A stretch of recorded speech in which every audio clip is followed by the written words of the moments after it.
that are working today. We've got Professor Sidney Dekker, who heads up the Safety Science Lab for Griffith University and is the architect of Safety Differently. And Michael Tooma, Managing Partner Australia for Clyde Co, and I would say the architect of Law Differently for Safety. And Rosa Carrillo, who has joined us from the US and is really the architect of Relationship Differently. And I think what Rosa has done is introduce some really interesting ideas about the importance of relationships in the workplace and the way that we interact with each other. So today is a discussion and an exploration of what we've learned coming out of COVID. And I'm going to now hand you over to that discussion and seed the discussion with the panel members. So firstly, welcome everyone. Thank you. Thank you, Kelvin. Wonderful to be part of this esteemed panel. And I should declare that I've already given the instruction that I will change my business cards forever now to be architect of Law Differently. I love it.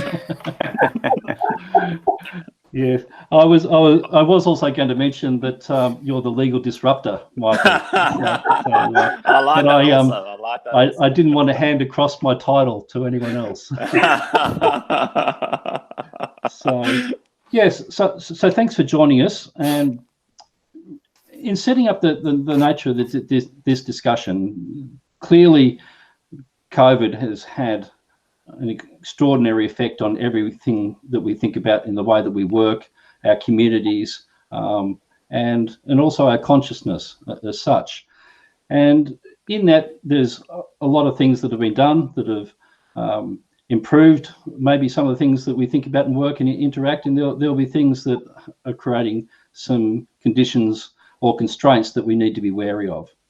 So I'll just hand it across to the panel to share their thoughts firstly on what has been the most significant interaction or effect in your minds that the COVID experiences has had on organisations. Yeah, thank you, Kelvin. I might get the conversation started and be keen to get the input from my esteemed panel members. For me, what COVID has done is it's exposed a number of fallacies and myths in relation to both how work is done and how work is regulated. And there are really 5 themes that emerge from this for me. The first one is that it's amazing how few of the rules that we have in the workplace are actually based on actual laws and obligations.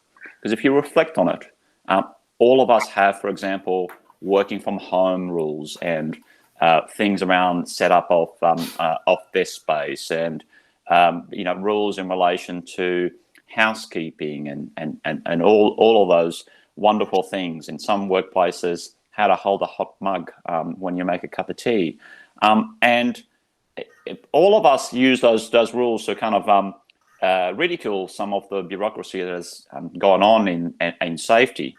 But now all of those rules have been removed. All of a sudden, none of them exist. And if one was to do a compliance check against real legal obligations in any jurisdiction around the world, I would challenge you to actually find where the origin of those rules actually are in laws.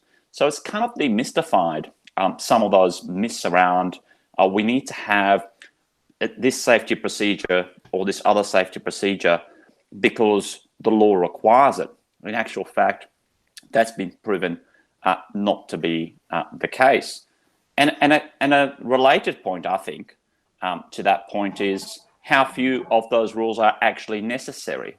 Do I really actually need guidance around whether hot water is in fact hot? Do I really need a set of procedure if I decide that after my long hard day working from home, I'm going to fire up the barbecue and put on a barbecue for my family, and building on that, how all of us have managed to survive without that guidance and those rules. In other words, that we're all actually smarter than the safety community gives us credit for more. Michael, I think it's more than I think it's more than surviving. I actually would claim that we've been thriving without that. I like it. I agree with that. Yeah. No, I think this is a key point, and I know you've got more myths that need to be dismantled, but within the misconceptions that have been laid bare, I think relentlessly and mercilessly in the crisis. We have also seen emerge amazing capacities within people to actually do the right thing, to capitalize on their freedom within the frames that are still there, right? 50 kilometers from home, whatever it is, you can see mom under these conditions. And so within that, we actually, because we're all in it together, because we have a common frame and a common goal and a common enemy, if you want to put it that way, in a very sort of jingoistic American way, we seem to be willing to comply without having been compelled in any way by safety people to do so. So the people do the right thing. They come up with local solutions that work for them, that lead to safe and even better outcomes. And so I think, but I'll just park this on the shelf, and then you go back to the because I'm eager to hear the other three. But I think what we really need to bottle from this experience, right? I wanted to add to that because I was on a call with people in the healthcare, and I mentioned that we were talking about drift, and I said everybody has had to drift in order to deal with the COVID crisis because there was nothing. Yet everybody's still based on the belief that it was the rules that were protecting us. So powerful, Rosa. People, right? Yeah. I think people. There's a risk here, guys, that people will take the wrong messages out of this, right? That they'll think that actually people lecturing us in relation to what needs to happen and telling us that these are rules was the turning point. Actually, to me, the turning point in relation to compliance was people bringing us into their confidence and saying, this is how this virus works. And these are the reasons why we need the guidance that we have. So please come along on that journey. And whenever we deviate from that, whenever we start to say, oh, actually, we put out directions that are internally inconsistent, or we'll get into the minutiae of, only 4 people in a room, and 5 people at a wedding and 10 people at a funeral, and kind of get into that level of prescription, we lose people along the way. I'd be interested in your comments around some of that. But I think, Michael, it's a good observation because people have actually been critical of the silliness of some of the rules. In that space, and hence, really haven't played that game. And I think what's really interesting over this process is the way that organisations and society has continued to function well, given all of the constraints that have been applied upon it. And I think the reason for that, the fact is, we are going to the supermarket and there is food on the shelves. There is medicines in the pharmacies. There is trucks delivering all over the place. There's been manufacturers are functioning. I've been really amazed about the amount of adaptation that people have been able to do. If you look at the constraints and the rules that were put in place, it really suggested in the first place there was very little you could do other than sit in your house. And that's not what occurred, is people have taken that into place. And I'm really interested in terms of this adaptive capacity, is how have people then, and Michael, I've heard you make this statement a number of times, it's been really interesting how businesses have actually engaged and solved these problems that are in place. So I'll put that back to the group. And if you're trying to tell this story right now, you'll be forgiven for thinking that it's the strict enforcement of rules that has helped us, made it so, right? If you actually, when time passes and people look back at this period and write history with a bit of research and a bit of objectivity, what they'll find is most businesses reacted themselves ahead of regulation. and protected their workforces appropriately. And that is, I mean, I'm sure there are exceptions to that, and I'm sure that people focus on those exceptions. But on the whole, what you would say is that most corporations reacted appropriately, and did so by applying what has now become the rules. If you can work from home, work from home. If you can't work from home, provide certain controls in place to minimise the risk of the spread of the virus. And businesses, for the most part, did that without the need of the rules. And in fact, one could argue that the rules got in the way because they started to confuse people. Am I supposed to be open? Am I not supposed to be open? Can I serve customers in a retail setting? Am I not allowed to? Should people be congregating outside of my store? When the worst of the economic impact of this occurred, and there are large queues outside of the government agencies in charge of handing out welfare payments. There was a clear disconnect that people couldn't go to the beach, but they could line up in close proximity to each other outside the government agency. Ask yourself, what's the logic and science behind that? For a long time, there was a debate in Australia, Rosa, that you may not have been aware of, but schools are safe, but the same kids in a park playing together are somehow unsafe, and then there is an internal disconnect and logic and logical, illogical aspect to those mixed messages. And whether that's right or wrong, actually the intervention of loads of rules, I don't think helped us in this debate. It detracted from our ability to manage the risk ourselves. Sidney, safety definitely leads organisations to engage people as a solution to harness rather than a problem to control. And in terms of engaging in that, organisations are encouraged to think about autonomy, mastery, and purpose. And I think this builds upon what Michael has just been saying. Oh, very much so. Well, the issue with any crisis is that you can always write these two histories, right? I mean, the one history is exactly the one that Michael illustrated, that the strength of our ability to deal with the crisis comes from pushing initiative to the points of action, right? Mm-hmm. And allowing it to flourish there and deal with local situations as they emerge and develop and unfold. The other story and history that gets written after crises is a story of strong leadership, right? And you see this, in fact, in the last 150 years.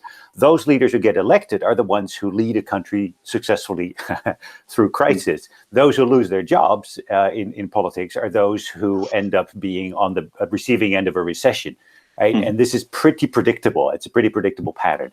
Now, but I think what Michael beautifully illustrates is that hierarchical top-down control can never keep stable the complexity and the uncertainties of actual work or life on the front lines, because it becomes internally contradictory before you've even tried, as you illustrated beautifully, right?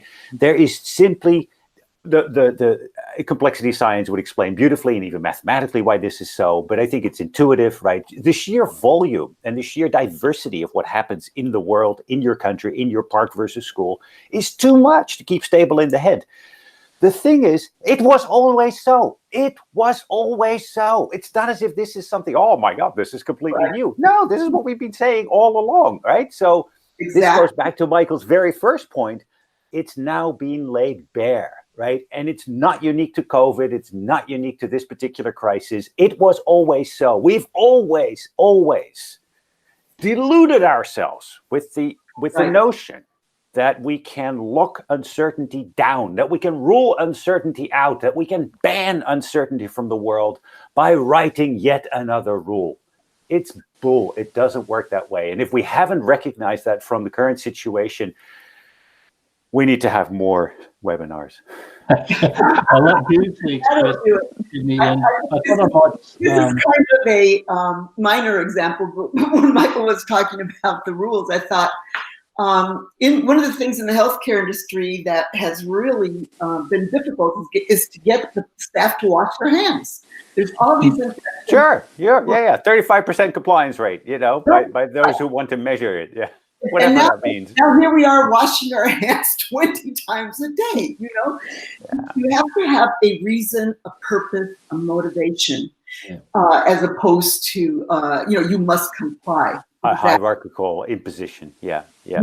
Beautifully put, beautiful. So I couldn't agree more. So this is our opportunity. It is. Crisis creates the opening. And I don't know if you're familiar with Naomi Klein. She's an economist.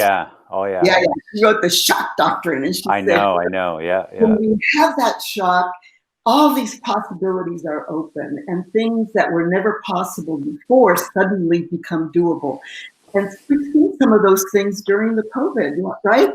Letting people make their own decisions, be autonomous, be creative, be adaptive, work from home. I had a manager who said, I've been having so much trouble with this employee because he's not productive. Oops, he's unproductive. Is that my computer making that noise? You're fine. Okay. Keep going. They're not productive, and working from home, she's the star employee. Yep. So that makes us rethink about the work environment. What are we doing wrong in the work environment that we're actually stifling people from doing their best work? Well, but before we answer that question, though, Rosa, I think, and this is where I want to go back to Michael's 3 remaining points or whatever they were, but is right. I don't think, notwithstanding, I think the scholarly, the moral, and the empirical value and superiority of the point you just made, I don't think we should underestimate for a moment the hysteresis in organizations and cultural systems to deflect back to solutions that seemed to have worked for them, which was to write more rules, to lock down uncertainty, to impose constraints from the top down, to organize things hierarchically. This hysteresis will be very strong, notwithstanding what you just said. And I think it would be really useful for us to help people who are on the webinar identify some of the signals that seem to suggest that the organization is once again reverting, right, and giving into that hysteresis to go back to old ways. Sidney, I'll touch in there because I think we've already seen one of the first signals coming out from Safe Work Australia and Safe Work New South Wales, who have just issued, a whole lot of instructions about, operating in the COVID environment, and it seems to be emboldening the process. Right, we need to think about structure and process and rules. I don't know whether you or Michael got any observations, about those signals and how we should treat them. I've never seen a controversy that I haven't bought into, so let me start. I've got to be on brand, guys. Got to be on brand. There's an interesting debate that is playing out at the moment between Safe Work Australia and the union movement. Safe Work Australia is saying the right approach in relation to a post-COVID return to work arrangement is the guidance that we have put together.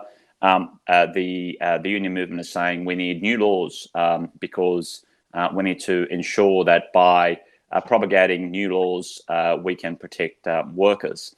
It probably wouldn't surprise anyone on this call, knowing me, they're both wrong with respect to them.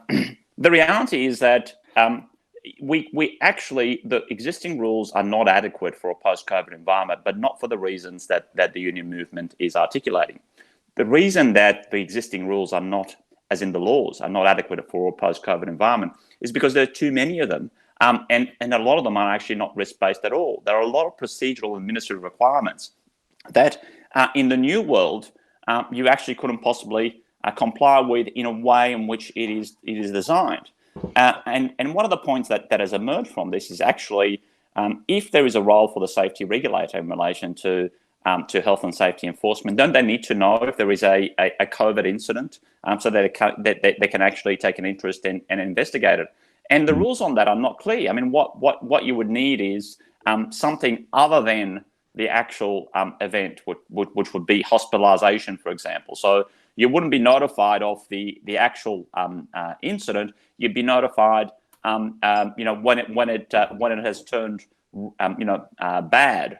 There would need to be some other trigger in the actual reporting requirements, and then you overlay that with a whole bunch of requirements that are not fit for purpose, that are rather designed for loads of inspections. Well, if you think about a risk-based approach to consultation that engages in inspections and checklists type of mentality, what you end up with is actually exposing more people to risk, not less people to risk. So we have been on this journey for some time of actually taking a long, hard look at whether our rules, in fact, are fit for purpose, in the sense that they actually live up to the hype of being truly performance-based, being outcome-based, being giving people what we as a group talk about, freedom within a framework.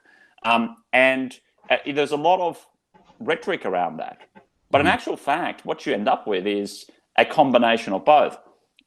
Yes, operating rules, which are basically about the duty of care, and then on a few hobby issues that have historical context, loads of administrative requirements that overload the system and don't actually add a great deal of value necessarily from a health and safety outcome perspective. And if you're looking for evidence of that, I challenge the people on this call to read through all of the requirements in relation to consultation. Now, let me say this before people jump on the Q&A and hurl abuse. I always welcome it, but on this occasion, I'll just cut it off in this way.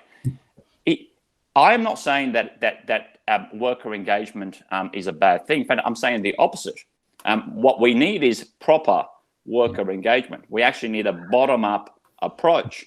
Yep. What I'm saying is that the bureaucracy of what is touted as worker engagement is not worker engagement at all. No. It's just bureaucracy.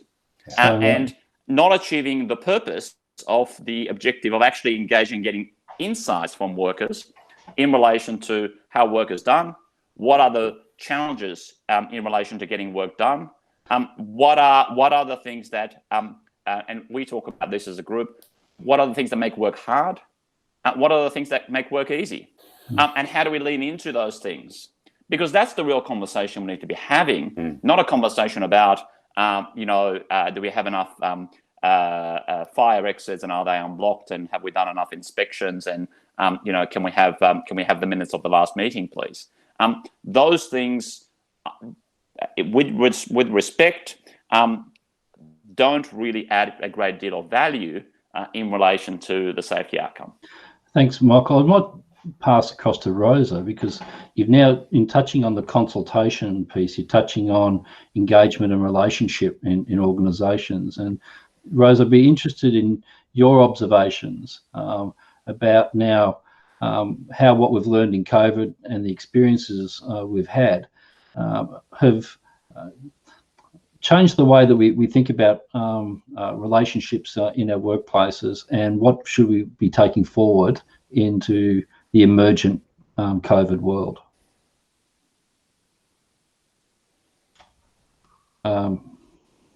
Rosa, you...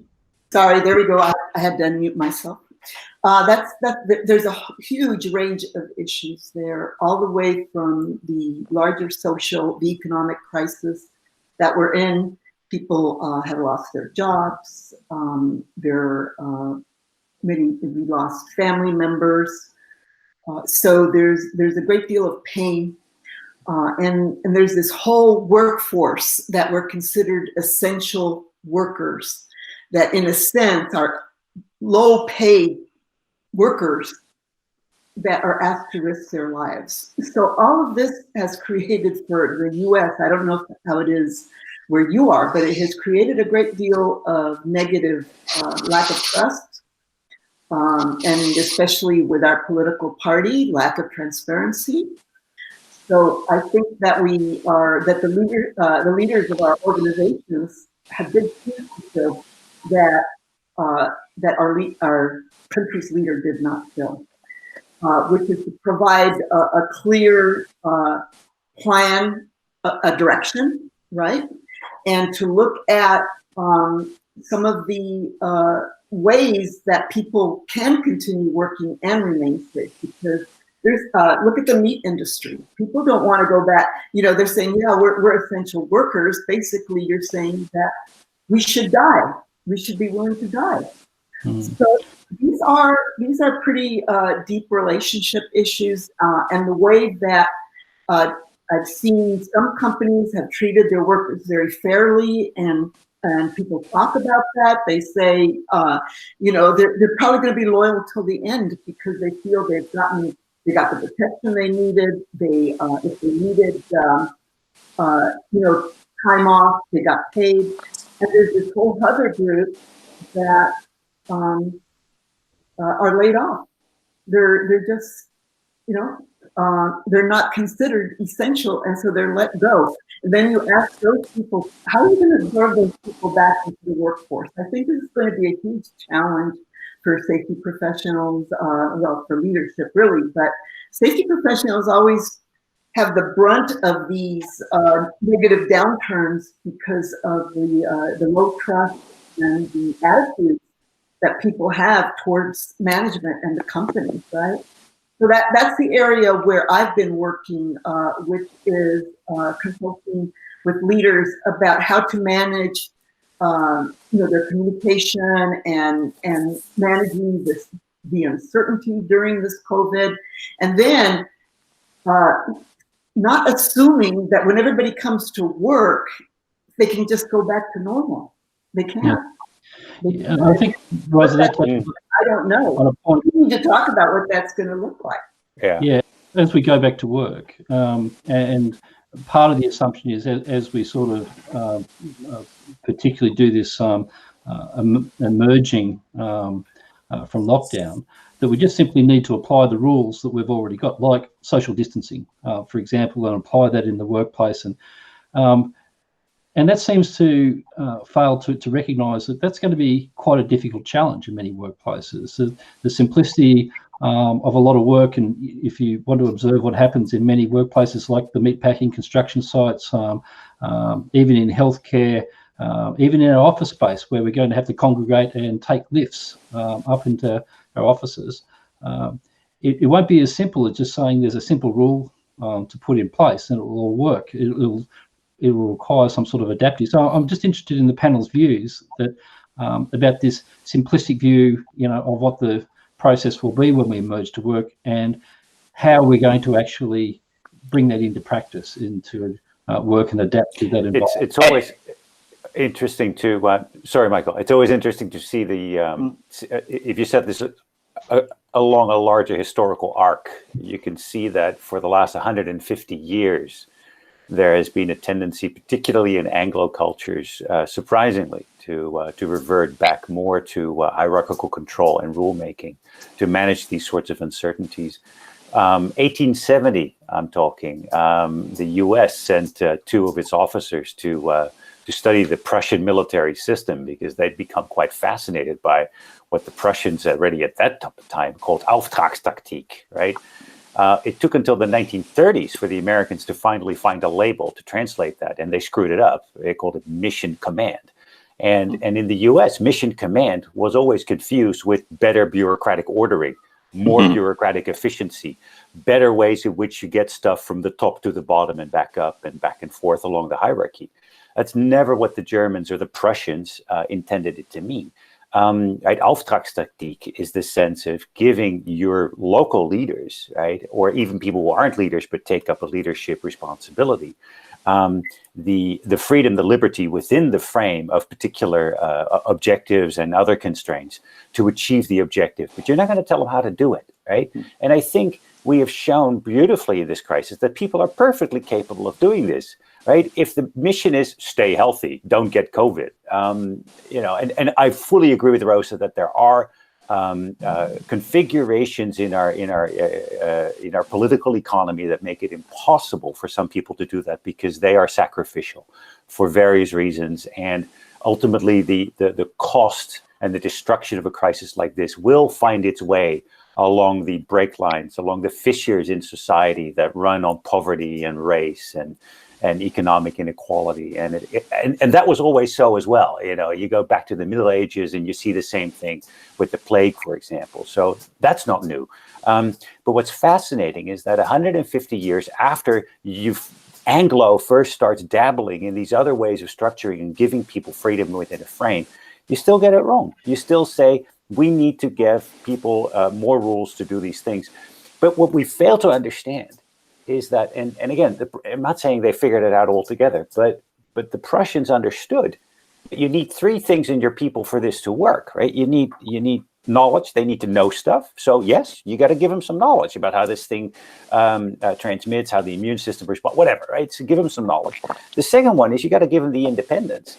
But the third is you have to look for what the Germans beautifully called the Verantwortungsfreudigkeit, the joy at taking responsibility, right? And you can celebrate this, you can give it to people, and making sure that you imbue these values in your people, I think will lead to good outcomes, right? And let's not confuse the recovery with indeed the word recovery, because you don't want to recover back to where we were. No. Let's understand this as resilience, right? An increase in adaptive capacity, taking us to a new place, a better place. Michael, sorry. No, not at all. I'll piggyback off some of your comments, which were right on point. I mean, in a sense, we are in a battle on ideology. Just picking up on some of the what Rosa has said, and what we've seen work through this process is the more trust you give people, the more information you provide them, the more honest conversations you have. Even difficult conversations, but they're honest conversations that say, well, for in those circumstances, we as a society cannot afford for these jobs not to be done. So we're going to do the best that we can to put controls in place. Then you're bringing people along on the journey of understanding why, in their case, these are their circumstances, as opposed to someone else who has the luxury of working in an office environment who simply gets to stay at home and work at home. Even difficult conversations around that we're currently having about whether certain tasks are really necessary. And I was going to pivot that to make this comment. I think the most positive thing that has come out of the COVID-19 crisis and the lockdown is it's allowed us to not only rationalize the rules, but also reflect on how many tasks are really truly necessary, and whether the way we are doing things is the only way to do things. And if we think about the hierarchy of controls, elimination is the top of the hierarchy of controls. There's a whole bunch of tasks that we are doing just to do them. There's a whole bunch of counting that we do just to count. There's a whole bunch of audits that we do just to do audits and feel good about auditing. Beyond safety, there's a whole bunch of administrative tasks and repetitive tasks that have been eliminated through this process, and the world has not caved in. The economy has not caved in. One of the things that we need to do when we go back, which in some jurisdictions is imminent, is reflect on whether we need to necessarily go back to normal, or whether there is a new normal which has a number of ways of doing things differently. Reimagining work in a way that is more efficient, that provides more autonomy to people, that actually reflects the reality that we have exposed a number of tasks to actually be redundant in our system. The second thing is that, consistent with the hierarchy of controls, we know that businesses went to isolation here very quickly.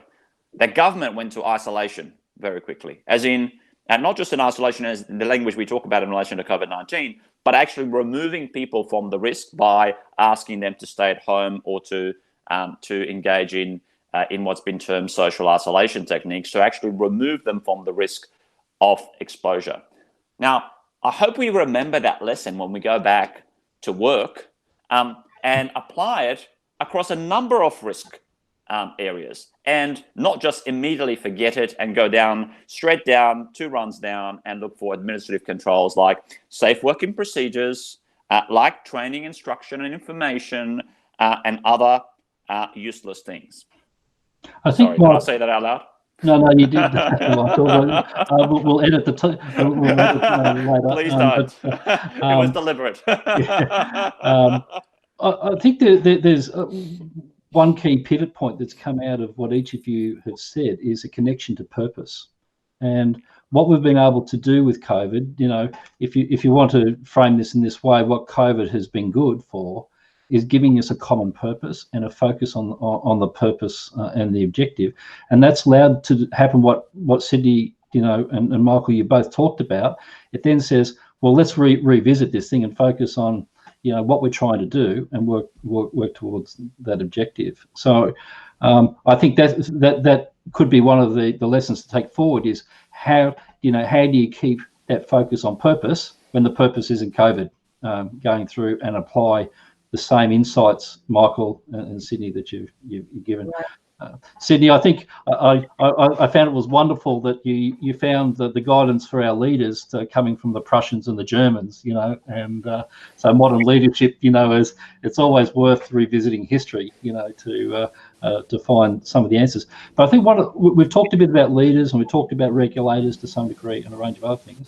Is there any insights that we should be providing to our safety professionals in this post-COVID world? Because they're always, the meat in the sandwich. They're between the pressures that come from the unions and the workers, and you've got pressures from leadership and pressures from regulators.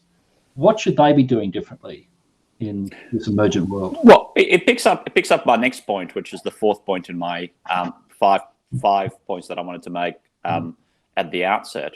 One of the things that this crisis has exposed, Kelvin, Sidney and Rosa, is that a lot of our rules are actually biased towards the things that we can see immediately, and the things that happen frequently. COVID, if nothing else, I mean, there's examples of a pandemic, is quite clearly a high consequences, low frequency type of event. We would not have anticipated this sort of thing happening in our workplaces, although you would have thought that threat of contagion, given SARS and everything else has gone on before, would have given us a clue to actually be prepared for some of those things. The reality is that many workplaces were found not to have been ready for it, and they've shown adaptive capacity and full credit to the ability to pivot and do that.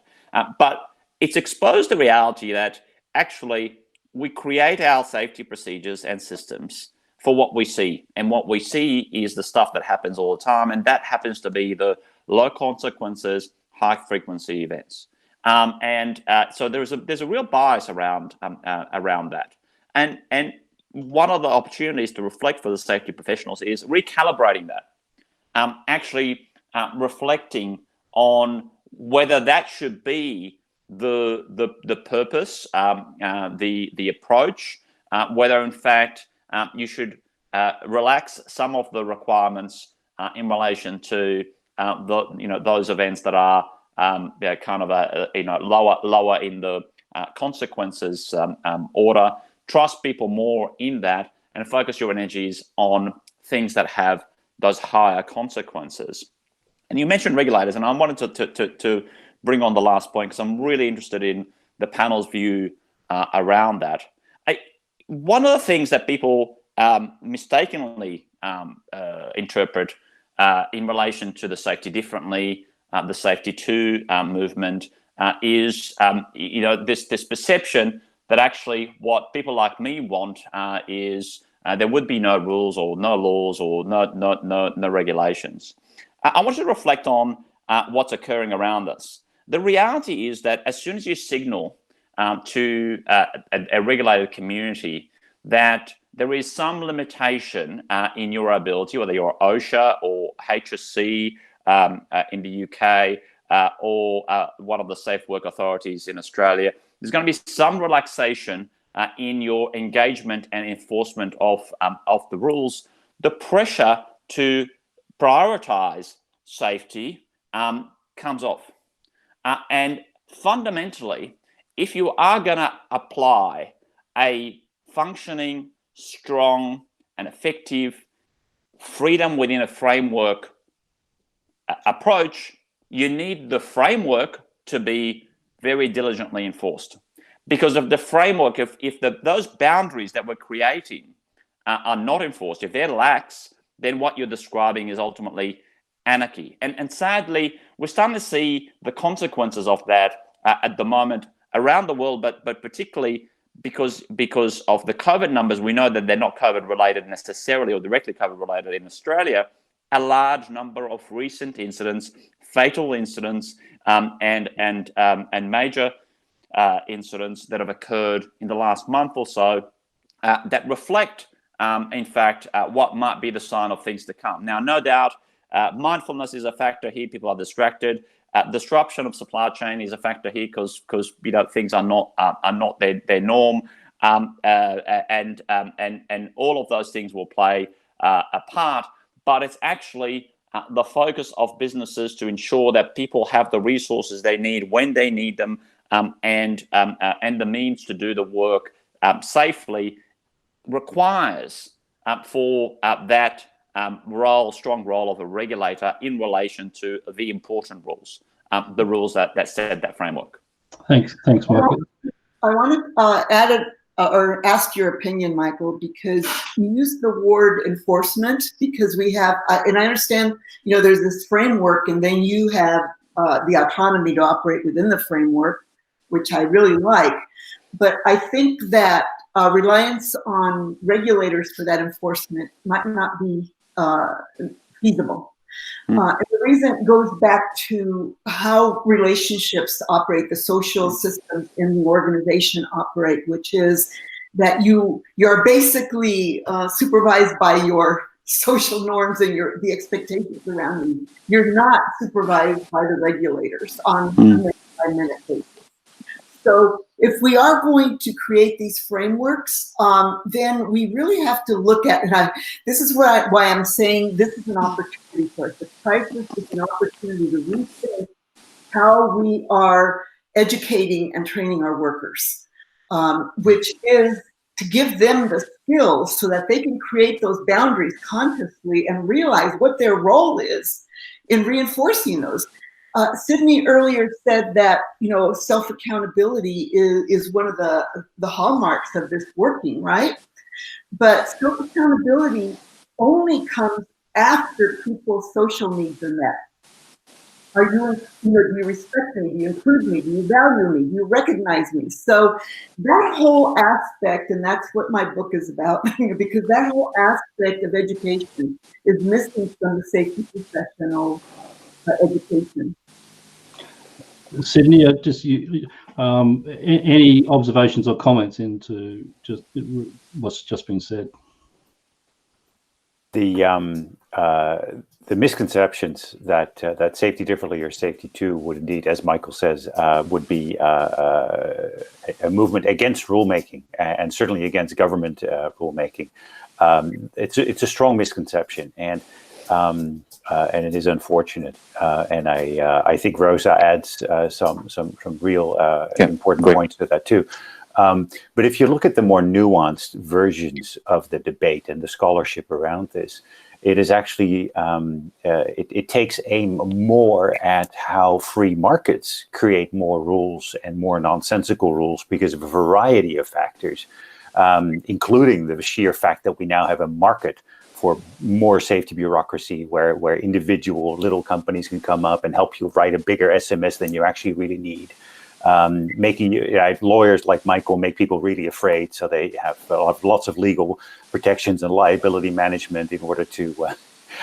But you see where I'm going, right? And The only correction I'll make is not like Michael. No, so not like Michael. So people unlike Michael, yeah, exactly. Colleagues that are not like Michael make boards really afraid and anxious for liability claims, and so they overcompensate with all kinds of stuff that the regulator never asked for. In fact, I would be the first to say that the past 40 years of market-oriented policymaking in the West, and particularly Anglo countries, and the neutering and emasculation of regulatory authority and capacity has been a bad thing, because the markets have made up for it and overcompensated with lots of nonsense of themselves, which actually doesn't protect workers well, right? As the incidents that Michael alluded to, as Rosa illustrates, and as Michael was commenting on the high visibility and high frequency, but low consequence events, we protect them against that sort of nonsense, right? Which anybody. So the argument is far subtler than that. Now, if you go back to Rosa's point, work from the 1970s, Rolston and others who look at how kinship relations and other workplace relations were actually responsible for imbuing people with a particular set of values that they coordinated and rallied around. There was no need for safety rules, right? They were able to create safe outcomes on the basis of those relationships. Would that we have the capacity now to once again, back to what Michael was saying, give people the confidence and the trust to rely on those relationships, to develop those relationships, to entrust those relationships and value them, so we get the outcomes we all want, and that cannot be imposed from the top down. And if I give you an example, Sidney, a lot of what drives this kind of culture comes out of the question you ask. Let me illustrate. If someone came to me and said, I in my private life drive a car. Is it possible that I could go to jail for driving a car? The answer is yes.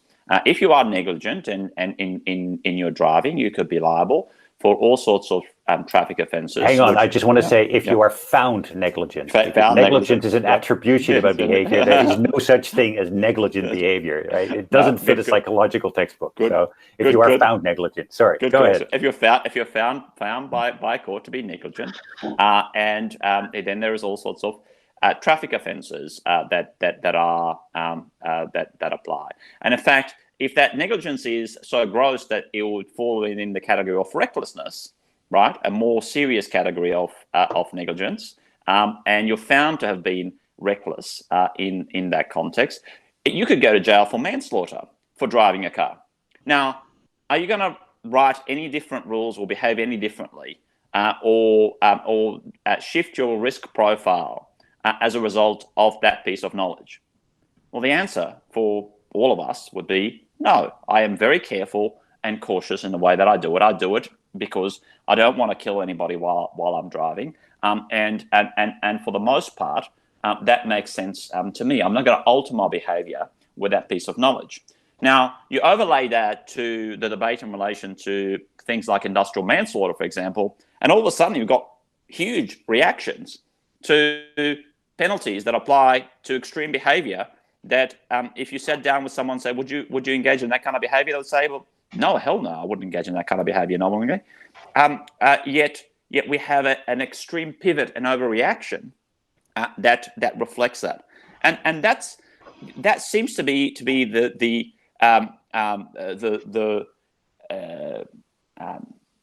this illogical emotional reaction to the legal framework that applies to health and safety offences. And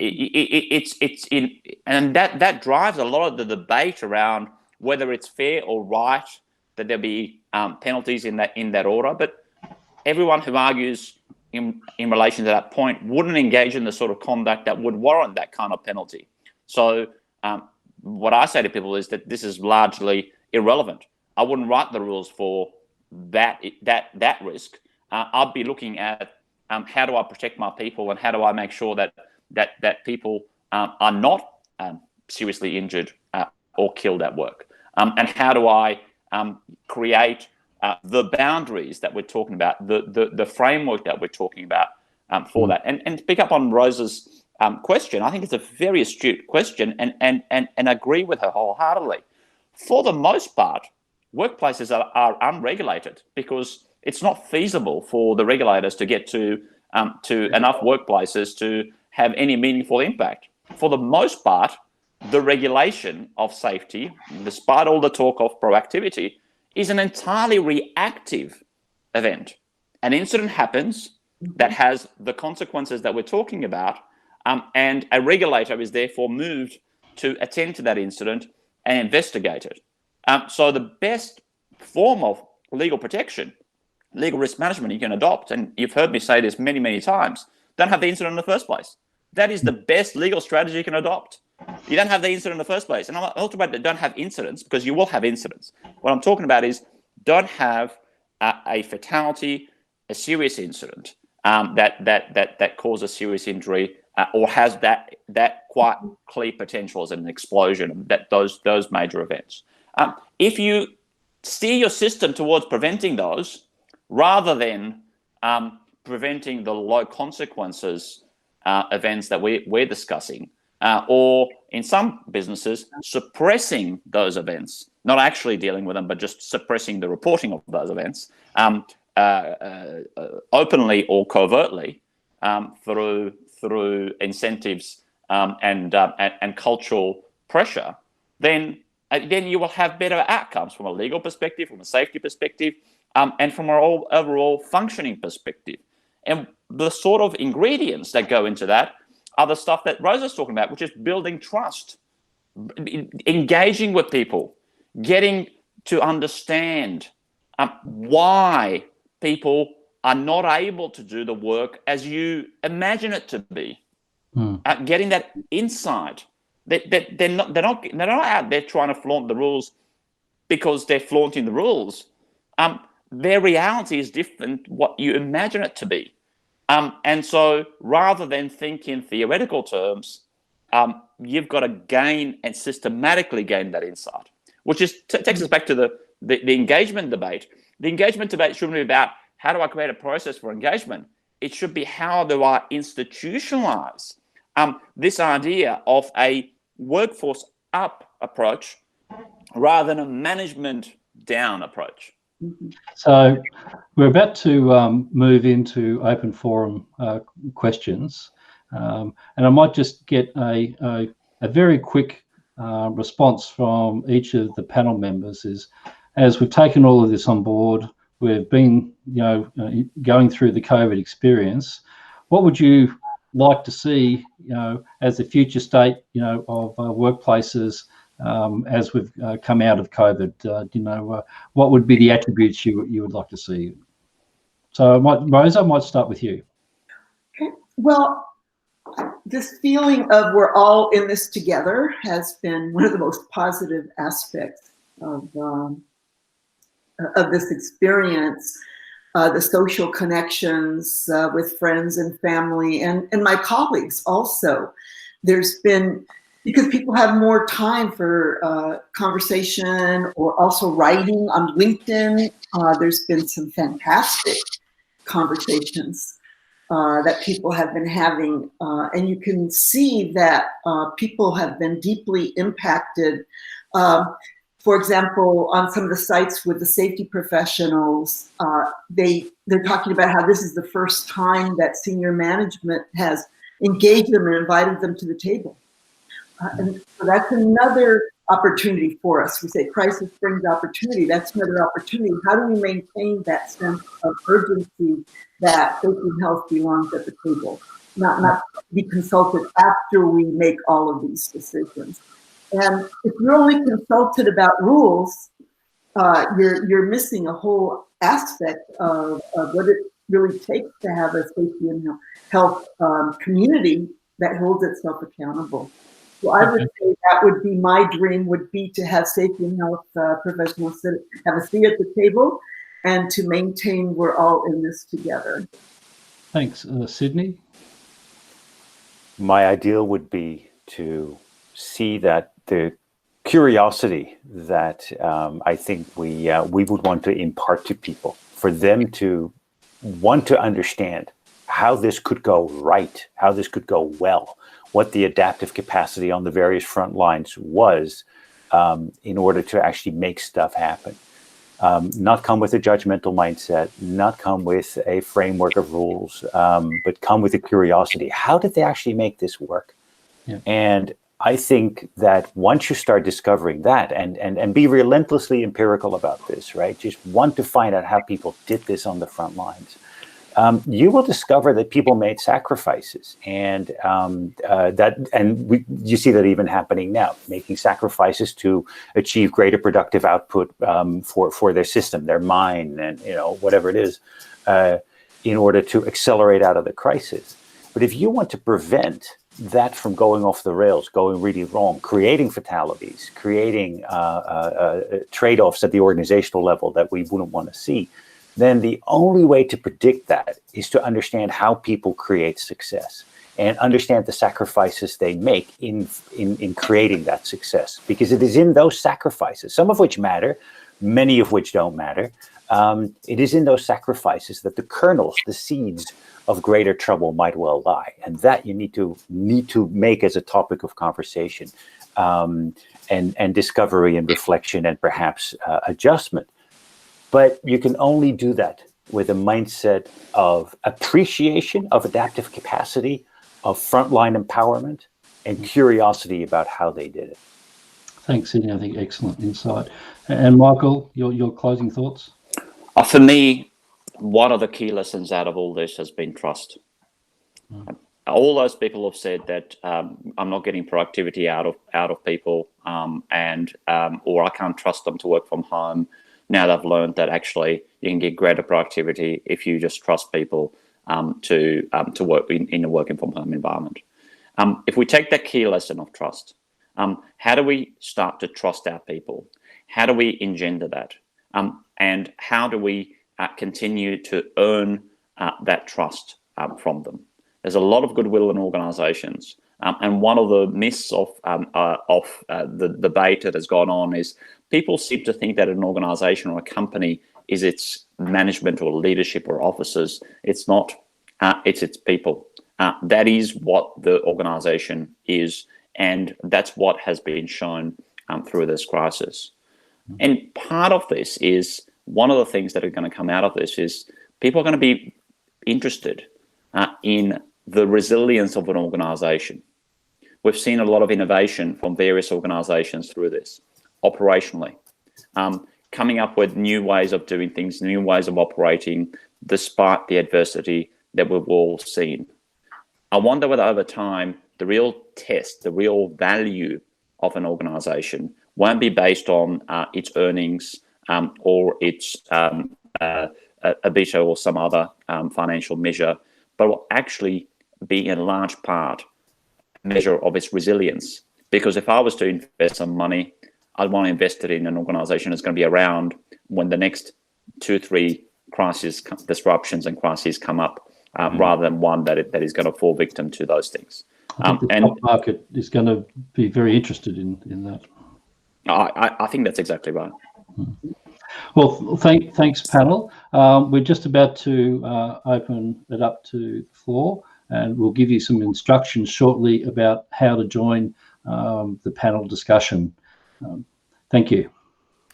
Thank you for taking the time to join today's webinar.